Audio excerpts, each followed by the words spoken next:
Namaste. Welcome back to the another episode of Corpus. In my previous session, when I was covering the quarterly, half-yearly, yearly compliances of a listed entity, I mentioned one point that the top 2000 or the 1000 or the top 100 listed entity needs to cover other various compliances apart from complying the quarterly, half-yearly, yearly. One of the important compliance I want to cover in this episode is regarding the AGM and the EGM compliances. So, as you might be aware that as per Companies Act 2013, a company needs to have the subsequent AGM within 6 months from the end of the financial year. But for the top 100 listed entities, the AGM needs to be done within 5 months from the end of the financial year. So, what all are the additional compliances a listed entity undertakes during complying the AGM, apart from the compliances that you might be aware as per Companies Act 2013? In 2020, when the whole world was under COVID-19 turmoil, right, there was various restrictions on the movement of the people. So imagine the scenario of conducting the AGM, EGM board meeting during those years. So the MCA and the SEBI circulars have a major development with regards to the conduct of the AGM and the EGM, thus expanding the horizon of Section 108 of the Companies Act 2030. So don't worry, guys. I am here to help you out to know all the circulars that has been issued, the MCA and the SEBI, and what is effective as on date. And I'm pretty sure that after watching the whole episode, you will be very relatable while reading the AGM notice of top listed entities wherein they give a reference to the MC and the SEBI circulars. So stay tuned and subscribe the channel. So now you are aware that if AGM called by the board needs to give a 21 clear days notice to all the existing shareholder, and this clear days exclude the date of notice and date of meeting.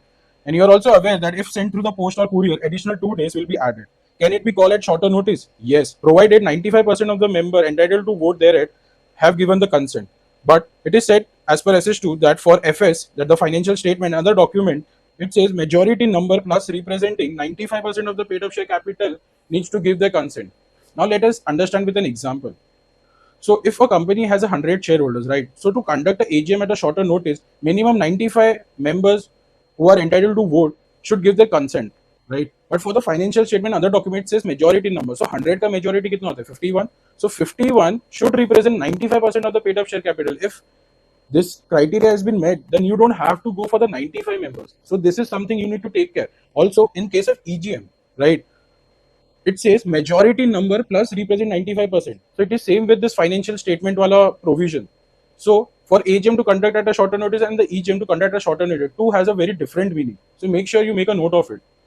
Second important point I want to highlight is if you are aware that the notice that are set out in the AGM notice, right, that will be transacted at the AGM. Apart from that, if any item with the permission of the chair in the AGM could be transacted. Third mode is when a member give a special notice to the company. The relevant provisions are given in the Companies Act 2013. You can check out. But the reason of bringing here is that top 100, top 500 listed entity, like you will see that members do send a special notice to the company with regards to inclusion of the agenda in the AGM. So if your company has received that special notice, then the notice, the agenda that needs to be added in the AGM needs to be circulated 7 days before the meeting. And as per SS2, it is said that if it is not viable, right, so do a newspaper publication in this regard. So this is important highlight practical insight I want to bring out here. Apart from that, you might be aware that the first AGM needs to be conducted within 9 months from the end of financial year. The subsequent AGM needs to be done within 6 months from the financial year. The gap should not be more than 15 months. Extension is given for the second and the subsequent AGM for 3 months, right? The timing of the AGM should be between 9 a.m. to 6 p.m. It cannot be held on the national holiday. This you might be aware. Now let's focus on the quorum. Quorum, it says that in case of public company, if the member is less than 1,000, then the 5 personally present should constitute a quorum. And if the member is more than 1,000 but less than 5,000, then 15 personally present needs to constitute a quorum. And if member is more than 5,000, then 30 personally present. And in case of private company, 2 personally present. Now the point of discussion here is, if you focus on the word personally present, what does it mean? So let's take an example of a private company. अगर company में 6 members है, right, 6 में से 5 members ने एक person को authorise कर दिया to attend the annual general meeting and वो 6th बंदा एब्सेंट है. Now will that one authorise representative being of 5 members can constitute a quorum? The answer is no, because it says 2 personally present. So अगर वो 5 लोग ने एक बंदे को भी ऑथराइज किया, बट एजीएम का कोरम मीट करने के लिए तुम्हें एक और बंदे की जरूरत है, right? Now let's level up thinking. अगर वो 6th बंदा जो एब्सेंट था, अगर उसने प्रॉक्सी को अपॉइंट किया, सो एक प्रॉक्सी है और एक ऑथराइज रिप्रेजेंटेटिव है on behalf of 5 members, will it be constituted as quorum? Tell me. The answer is still no, because it is said that proxy shall not be counted for the purpose of quorum. So this is one of the practical like psychology I want to bring forth is here. Now, the most important part, according to me, is the notice of AGM, because the whole compliances depend what you have written in your notice of AGM. Because before starting with the notice of AGM, you need to first evaluate whether your company do fall under Section 108 of the Companies Act 2013 or not. Because it says that if a company equity is listed on the stock exchange or the company having minimum 1,000 shareholders, then they need to give to all the shareholders the electronic voting mechanism to translate the agenda in the AGM. And if your company does not fall under Section 108, usually, if you see in the past records, your AGM has been conducted physically at your registered office or at any other place in the city, town, village in which the registered office is situated. And be mindful that in case of unlisted public company, the AGM can be held at any place in within the India, provided the consent of all the members are taken. Now, what has changed post COVID is now the company that are not covered under Section 108 were given a chance to translate their agenda in the AGM through VC and other audiovisual means, provided the criteria as per 5th May 2020 is met. It says the company can do so if it has an email ID of at least half of its member and representing 75% of the paid up capital. Now, the company that is already covered under Section 108 and the company who has fulfilled the criteria as per the circular, and if opting for the VC and other audiovisual means, they need to cover the MCA circulars provisions apart from Section 108 and the Rule 20, which talks about voting through electronic means. Now, what all are those MCA circulars? So, if you could see, there are so many circulars issued for the AGM and the EGM, right? Don't worry. Let's understand in a smart and a quick way. Now let's go through a descending order. Let's see the latest circular issued by the MCA. So MCA has issued 25th September 2023. It is the latest circular with respect to the AGM and the EGM to be transacted up to 30th September 2024. So for the EGM, it has a reference of 4 circular, which talks about the 8th April 2020, 13th April 2020, 28th December 2022, and 5th May 2022. And for the AGM, it has a reference of 3 circular, which talks about 5th May 2020, 28th December 2022, and 5th May 2022. If you could see, the second and the third reference of the circular are similar for the AGM and the EGM. Now let's first understand कि 5th May 2022 circular even has a reference of other various circular, but all those circular is related to conduct of the AGM and EGM till 31st December 2022. Is it relevant now? No. So let's cut off this. Now moving forward, 28th December 2022 circular. It also has a various reference in it, but all those circular relates to the conduct of the AGM and the EGM till 30th September 2023. But since now we are in financial year 2024-2025, so this is not relevant for now. Now for AGM, 5th May 2020 circular talks about the EGM circular, if you could see, regarding the 8th April 2020 and 13th April 2020. So in short, the EGM circulars are applicable same as if you are conducting the AGM with some additional point given in the 5th May 2020. And if you remember, we just discussed that the company not covered under Section 108 has given a chance to conduct the AGM through VC, right, after fulfilling those criteria. So it is written in 5th May 2020. I hope you are able to relate the circulars now. So the most important circular for the AGM and the EGM is the 8th April 2020 and 13th April 2020. Please keep this in your mind as of now. Now, let's understand simultaneously what was happening by the SEBI in those years. So if you could see, when the MCA were issued the latest circular dated 25th September 2023, subsequently in few days, the SEBI has also issued a circular dated October 7, 2023, which has a 3 reference like a same for the AGM that was there for 5th May 2020, 28th December 2022, and 5th May 2020. And if you could see on the dates of the MCA and the SEBI was somewhere in line with the MCA circular guideline. But additionally, SEBI has said 2 additional points needs to be taken care of. Is first, in terms of Regulation 36(1)(c) of LODR regulation, listed entities are required to send the hard copy of full annual report to all those shareholders who have requested for the same. Second important point, the notice of the AGM published by advertisement in terms of Regulation 47 of the LODR that will be covering soon. It shall disclose the web link to the annual report as to enable shareholder to have access to all annual report. So this is the important point I want to highlight. Now, the SEBI widened circular dated November 3, 2021, subsequently amended by circular dated December 14, 2021, then March 16, 2023, then November 17, 2023, and latest being December 27, 2020. It's about 2 important points. It says that With effect from 1st April 2024, the dividend shall only be paid through the electronic means. Second, for the physical security holder, they need to provide the PAN, choice of nomination, contact details, including the mobile number, bank account detail, and the specific signatures to the RTA. And if it don't do so, their folios would be freeze with effect from June 30, 2024. And to comply with this essence of law, the RTA was simultaneously advised pursuant to SEBI Circular Wide dated 7th May 2024 and SEBI Directive White email to RTA on 17 January 2024 to send reminder to update KYC detail to all the physical shareholder. Now, the important amendment I was talking about is it says that now if the physical shareholders have not given a choice of nomination and all rest details that were required are given by them, so their folio would not get freeze. So this is one of the important point I want to highlight that you can see in the AGM of a listed entity. Now, if you remember that we have studied that for the AGM and the EGM, the two most important circular are 8th April 2020 and 13th April 2020. Now, let's understand what those circular contains in a very summarized manner. So, let's divide the company that is covered under 108 and the company that is not covered under section 108. So, first point, it says that in case of public company, the recorded transcript of the meeting shall as soon as be possible be made available on the website.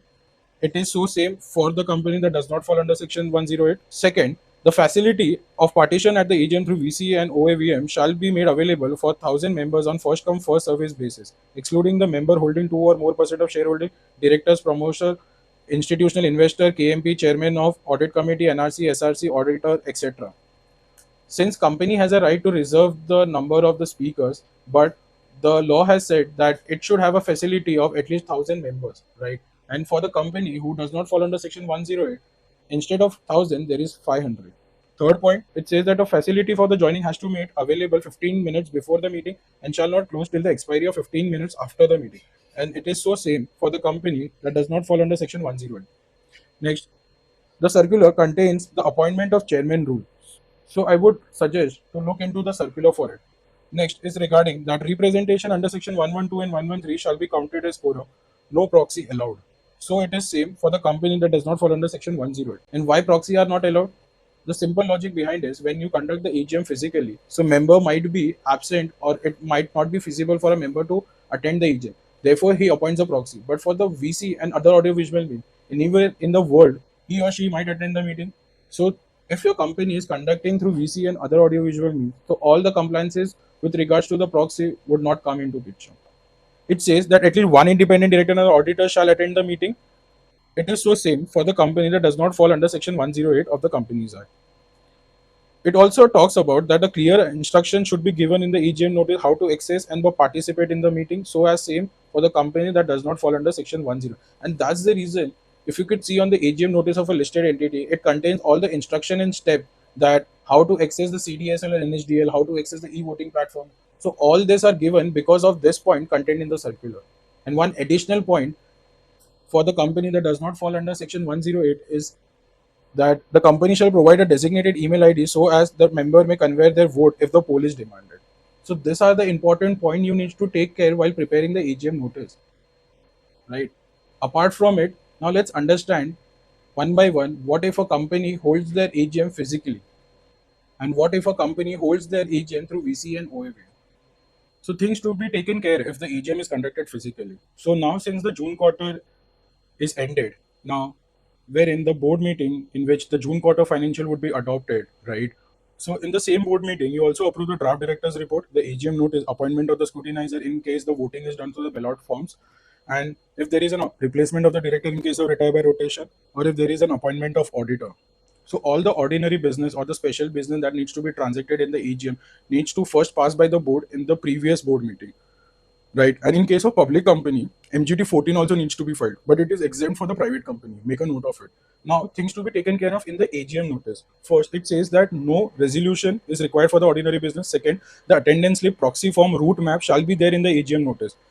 But as per SS, it is also said that the route map is not required in case of wholly owned subsidiary, a company in which a director and its relative are only members. Third, it says that the nature of the concern or the interest of the director or manager, KMP, or the relatives should be disclosed in the explanatory statement if they are related to any of the agenda transacted in the AGM.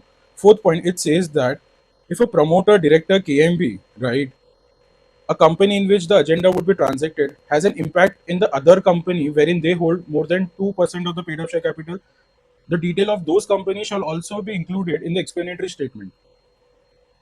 Fifth point, it says if there is an appointment or reappointment or variation in the terms of remuneration regarding the MD, ED, WTD or manager, then it shall be disclosed in the explanatory statement as per SS2. And also in case of appointment of independent director, it should be disclosed the details as per SS2 in the explanatory statement. So this all the things need to be taken care of in the AGM notice. You understood कि मैं जब AGM notice बना रहा हूँ तब ये सब चीज़ों का ध्यान रखूंगा. फिर मैं जो बोर्ड मीटिंग में जब मैं जून क्वार्टर फाइनेंशियल अब जब अप्रूव करूंगा, वही बोर्ड मीटिंग में जो भी ट्रांजेक्शन्स में ट्रांजेक्ट करूंगा एजीएम में, वो सब मुझे पहले बोर्ड के थ्रू पास करना रहेगा. और अगर आपकी कंपनी पब्लिक है तो एमजीटी 14 भरना पड़ेगा. इतना आपको समझा. Now on the date of sending notice, you send all the AGM notice to all the shareholders, right? You take a note of it, you track it, and if you remember, as per the revised SS2, the proof of sending of notice should be maintained for the 3 years. So you have to relate all those compliances in a very synchronized manner. कि जब मैं जो भेज रहा हूँ notice, वो उसका मुझे ट्रैक भी रखना पड़ेगा, right? And the notice of AGM could be sent through the ordinary, the speed post, the registered post, the facsimile, or the email, right? Now that you have sent an AGM notice to all the shareholders, till the day of AGM, not major compliances are there, just as we say in the listed company, will say in the later stage, right? So थोड़ी चीज़ों का ध्यान रखना पड़ता है. वो एक तो ये कि आपको proxy form you need to take care कि कितना रिसीव हुआ है कंपनी के पास. Second, since the AGM is conducted physically, you need to take care of the venue of the AGM, right? You need to take care of the dais, you need to take care of the podium, you need to take care of the sitting in the entrance, because the registers of the members, stat registers, right? The attendance would be taken there at the entrance itself. So you need to take care of this thing. Plus you need to take care of the banners, you need to take care of the printing of annual report, you need to take care whether all directors would be available on the AGM or not, right? So उसके according आपको dais सब set करना पड़ता है. तो ये सब आपको चीज़ों का ध्यान रखना पड़ता है. Now let's come to the AGM day. So AGM के दिन आपको क्या करना पड़ता है, मैं अपने एक्सपीरियंस से बताता हूँ. वो ये है कि जब एजीएम स्टार्ट होने से पहले जब आपके मेंबर्स एंटर करते हैं, तो जैसे मैंने बोला कि एंट्रेंस के इधर आपके स्टार्ट रजिस्टर्स और मेंबर रखे हुए रहते हैं. मेंबर आते हैं अपने फोलियो के साथ, वो अपना अटेंडेंस मार्क करते हैं, and at the same time you give out the annual report. And if the voting is done through the ballot papers, the scrutiniser who have printed the ballot papers also give the ballot papers to the shareholders, right? So ये सब हो जाता है. Your shareholder gets settled down. Then you go to the podium, you announce that I request the board members to settle like on the dais, right? So board members करते हैं. फिर you introduce yourself. You say that all the notice agenda are sent within the timeline prescribed, right? You read out a brief annual report in front of them. You highlight any modified opinion अगर एक auditor और एक secretarial auditor ने अगर दिया होगा, you highlight that same. If this is done, you proceed that the chairman speech. Chairman आके सब members को बताते हैं like what are the future prospect of the business and all. Once he has finished, you again with his permission come on the podium, and you proceed with the agenda of the agenda जो आप AGM में transact करते हो. So you call out the first agenda, जैसे for example to consider and adopt the annual financial statement of the company, right? So एक member बोलता है I propose, दूसरा member बोलता है second the same. So you have to take note of those names. So make sure आपको एक assistant वो सब चीज़ों का ध्यान रखे, बिकॉज वो वाला सब नाम आपके मिनट्स में आता है, राइट? सो एक मेंबर बोलता है कि प्रपोज, दूसरा बोलता है सेकंड, राइट? सो अब अगर शो ऑफ हैंड के थ्रू हो रहा है तो आपको मेक श्योर करना है, आप याद रखो कितने शो ऑफ हैंड हुए. एंड अगर बैलॉट फॉर्म्स के थ्रू हो रहा है तो you request the members to mark the assent और dissent in the ballot forms, right? And you take a permission of the members that if no one is like dissenting or if majority is not dissenting, I consider this agenda to be approved. Then you move forward to the next agenda, right? ऐसा कर करके you transit all the agenda. Then जो अगर ballot forms के through अगर voting हुआ है, so you request a member to deposit all the ballot forms in that ballot box. So ये सब होने के बाद you thank the to the chair, and you thanks to all the members who participated in the AGM, and that's it. है, but हो जाएगा. So this all are the AGM day compliances. Now post AGM you need to file MGT 14, right? MGT 14 आपको file करना पड़ता है, and in this MGT 14 even a private company also needs to file the MGT 14, right? अब अगर आपके voting ballot form के through हुआ है तो scrutinizer will give the scrutinizer report within 7 days, or else if done through the show of hand then no such requirements. एक बार result आपके हाथ में आ जाता है, then it shall be placed on the notice board of the company for 3 days. This is one of the compliances not many company follows, so make sure in which company you are being appointed, make sure the company complies with this requirement. Then apart from this, आप AGM minutes बनाते हो and other ROC compliance such as DI12 if there is a retire by rotation, ADT1 or AOC4 or AOC4 XBRL, या MGT7 or MGT7. So this all are the compliances regarding to the AGM if conducted physically. Now let's move forward. What if a company is conducting the AGM through VC and other audiovisual means? So if you remember in my previous slide, I just told that in the board meeting wherein quarter financial is approved in the same board meeting, you also approved a draft director's report, AGM notice, scrutinizers, right? Listed entity. So the board meeting in which the audited financials are approved, in that board meeting only, the directors report, AGM notice, scrutinizers are appointed. And in that board meeting only, you determine two cutoff date. First cutoff date is determining shareholder to whom notice needs to be sent. Second cutoff date is to determine who will be the shareholder eligible for the voting at the AGM and eligible for the dividend. Right? You also required to intimate the record date on the stock exchange after the board meeting. Now, important points to cover in the AGM notice.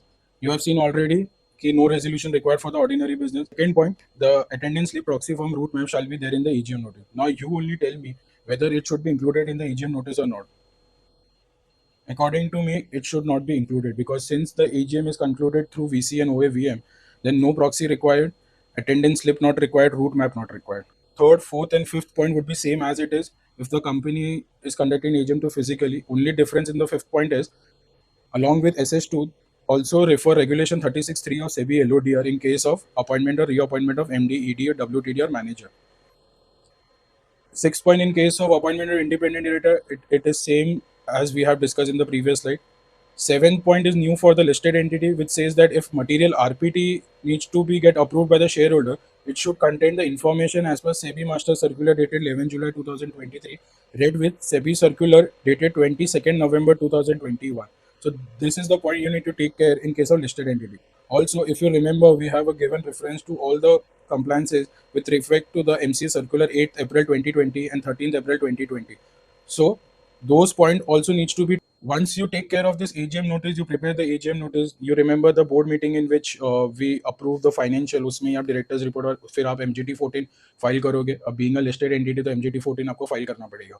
Now before sending notice, जैसे अभी physically में there was no such requirement, but here as per MCA circular there is some requirement that prior to sending notice, if the company falls under section 108, then the prior notice should be given as per 5th April 2020 circular. And if company does not fall under section 108, then you need to prior connect with the shareholder regarding the intimation that the AGM would be conducted within next few days. So please register your email ID. And if it's not feasible, you do a newspaper. So please refer circular dated 13th April 2020 in this regard. So first this prior notice is given, then you give the AGM notice to all the shareholders of the company along with the annual report. And as per new regulation, the BRSR also needs to be uploaded on the same day.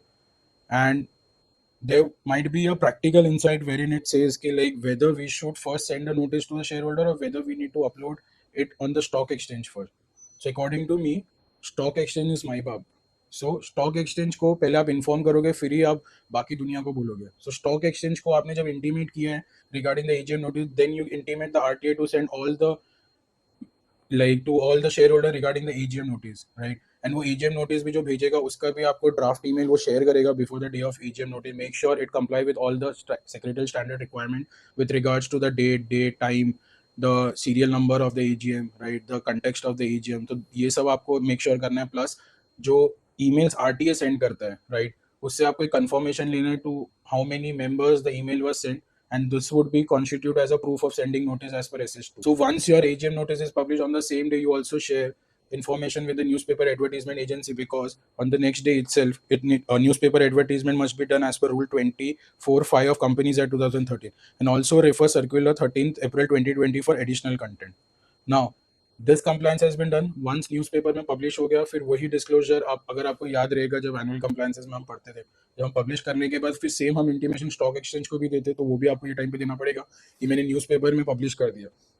Now, so ये सब चीज़ों का ध्यान रखना पड़ता है. AGM day के compliances, if you remember, we had talked about when conducting AGM through physically. So क्या steps होते हैं. But here, in case of VC and OAVM, there is no room of that one member proposing and second member seconding the same. There is no room of it, right? You start with them saying all the introduction, what I have said in the VC and OAVM. Then you call for the speakers, like call wherein जो भी speakers ने register किया रहेगा उनको आप time देते हो to ask the questions to you, then AGM compliance आप खत्म करते हो. So ये सब होने के बाद आपको proceeding of AGM को stock exchange पे डालना पड़ता है within 24 hours from the conclusion of the time of AGM. Then आपको scrutinizers along with the AGM results आपको stock exchange में डालना पड़ता है in the XBRL in the PDF format within 2 working days from the end of the meeting. And अगर आपकी company if not falling under section 108 but still opt for the VC and OAVM, so scrutinizer shall submit within 3 days to the company. Results shall be also be placed on the notice board of the company for the 3 days. ROC compliance we have discussed previously also, but there is an additional form that is MGT 15 for a listed entity. वो आपको ध्यान रखना है. फिर आपको जो transcript of EGM रहता है, जब भी VC और OAVM के थ्रू होता है, जो भी ट्रांसक्रिप्ट होता है वो आपको अपने वेबसाइट पर डालना पड़ेगा. इफ यू रिमेंबर वो ROC MCA के सर्कुलर के हिसाब से है.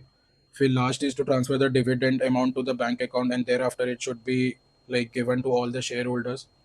इसके अलावा if there is unpaid dividend claim account right IPF, so वो कंप्लायंसेस होता है. अब वो कंप्लायंसेस क्या होता है will cover in my subsequent video, so stay tuned till then.